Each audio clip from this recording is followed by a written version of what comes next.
Salam jumpa kembali teman-teman. Salam satu lumpur. Kali ini kita belajar tentang berbagai macam atau fenomena atau menyikapi jenis-jenis shock ya. Ini akan saya jelaskan tidak begitu rumit atau saya jelaskan tidak seperti di sekolahan ya. Kita jelaskan dengan bahasa kita tukang bor aja lah. Kalau kita bahasa tukang bot jelas salah, karena saya menjelaskan ini tidak seperti tukang bot. Kalau tukang bot itu lebih detail, tapi ini untuk pengguna saja, untuk tukang bor. Artinya kita harus tahu betul-betul bagaimana atau kita memilih shock drat itu yang betul-betul standar. Kalau yang konten kemarin kita belilah shock drat yang ukurannya ini standar internasional. Maksud saya begini, tidak sedikit atau orang-orang yang menjual shock drat ini berlaku nakal, berlaku nakal karena dia ingin memonopoli dengan merubah dimensi, dengan merubah aturan main, di mana kita aturan mainnya sudah terbentuk di tabel seperti ini, tetapi banyak sekali atau tidak sedikit orang-orang yang ingin memanipulasi dimensi ini dengan tujuan untuk supaya ketika ini diduplikat dengan orang lain itu tidak bisa dan dia harus kembali ke tempat di mana kita membeli pertama. Itu celaka karena apa? Saya sendiri teman-teman atau rekan-rekan, ketika kita mempunyai stang bor katakanlah 50 meter, ya kan? Ternyata kita ada job 60 meter, kita kurang 10 meter. Otomatis kita akan pergi ke tukang bubut dan kita meminta atau membawa contoh daripada shock drat yang pernah kita beli. Tetapi karena shock dratnya tidak internasional, karena ini dirubah dimensinya, digeser dan sebagainya. Biasanya CNC. Kalau CNC itu kan bisa digeser untuk dimensinya ini, ya kan?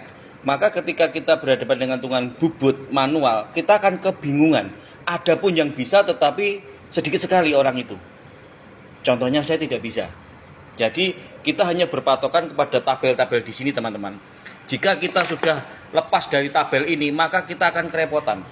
Nah, tidak jarang kita ketika datang ke tukang bubut, setelah diukur dan sebagainya, tukang bubut bilang, maaf kami tidak bisa membuat, karena apa? Ini tidak ada di tabel, katakanlah seperti itu. Karena apa? Ya, nggak ada, karena di CNC itu ini bisa digeser. Artinya gangnya ini digeser sekian 0, sekian mili saja kita sudah kerepotan teman-teman. Nah, katakanlah begini, katakanlah ini sebagai tukang sumur ya. Di sini ini ukuran inci ya. Di sana sudah dikatakan 1 inci ya, 1 inci, 1 in itu di situ ada gang 1, 2, 3. Seperti itu. Tetapi kalau yang nakal itu digeser sedikit saja ininya derajatnya ini, katakanlah sedikit saja, maka kita akan kerepotan, nggak ketemu. Di suridat nggak ketemu, kata seperti ini. Setelah kita buat ternyata setelah kita masukkan berbeda seperti itu. Agak sulit ya teman-teman kita melihat, tapi nggak apa-apa, kita belajar. Jadi belilah shock drat di mana Anda punya kepercayaan tukang bubut, entah di online atau offline atau tetangga sekitar atau sebagainya. Jika kita membeli shock drat, pastikan ini standar nggak, supaya apa? Ketika kita membuat ulang, itu dimanapun kita itu membuat ulang bisa teman-teman. Sebab ketika kita beli di online, terkadang di Shopee atau di Lazada atau dimanapun, ketika kita diduplikat ulang di tempat kita berada, katakanlah Anda beli di Shopee dan Anda berada di jauh daripada Jakarta atau di daerah-daerah pedesaan atau di Lampung, di Sumatera dan sebagainya, atau di Jawa sendiri. Terkadang bubut lokal mengalami kesulitan teman-teman. Karena apa? Ini sudah tidak standar lagi. Ya ta?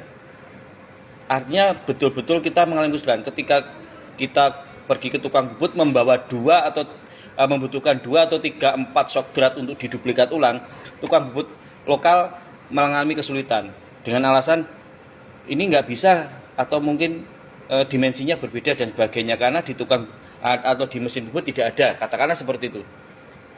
Atau mungkin tukang bubutnya bilang begini, mesin kami mungkin terlalu tua, atau mungkin kami tidak punya ilmu untuk seperti itu, kami hanya menerima sesuatu yang eh, spek-spek internasional atau spek-spek yang umum di pasaran. Nah, itu masalahnya seperti itu. Jadi kalau kita membeli shock drat, pastikan ininya itu betul-betul standar. Supaya apa? Ketika kita membuat ulang, dimanapun kita berada, kita tidak mengalami kesulitan, teman-teman. Seperti itu ya. Jadi betul-betul kita tuh harus betul-betul menanyakan, ini gangnya ini standar apa enggak gitu loh.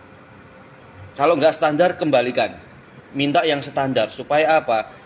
Ketika kita membuat ulang, menambah 2 atau 3 batang stang bor, itu kita tidak kesulitan.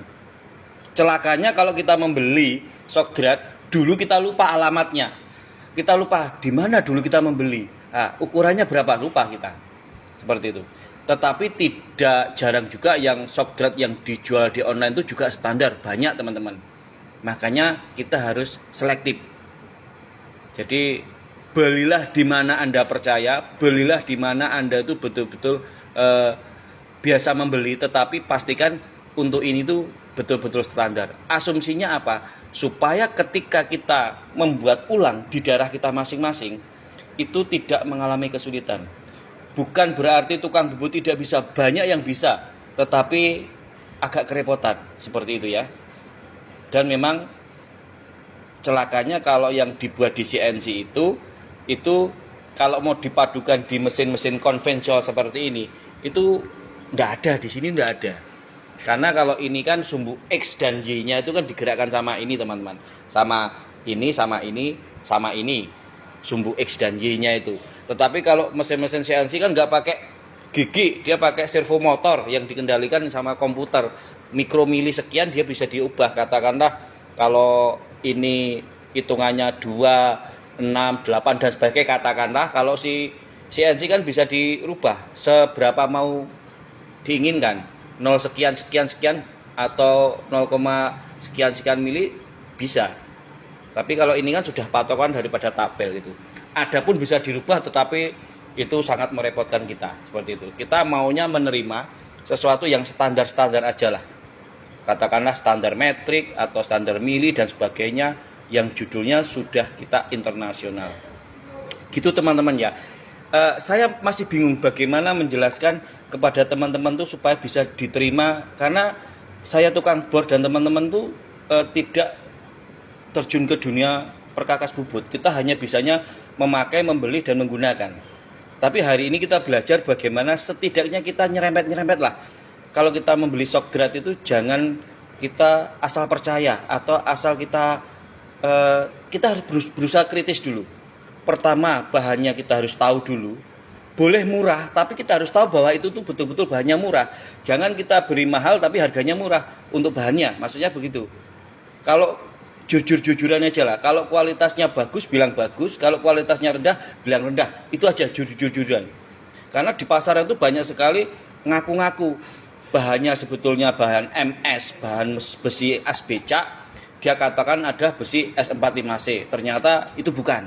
Nah, itu kan nggak enak. Jadi kita jangan terpatok harga ya. Coba tanyakan dulu. Kalau kita menemukan harga yang murah tetapi bahannya itu sepertinya terlalu bagus, ya kita harus curiga dulu.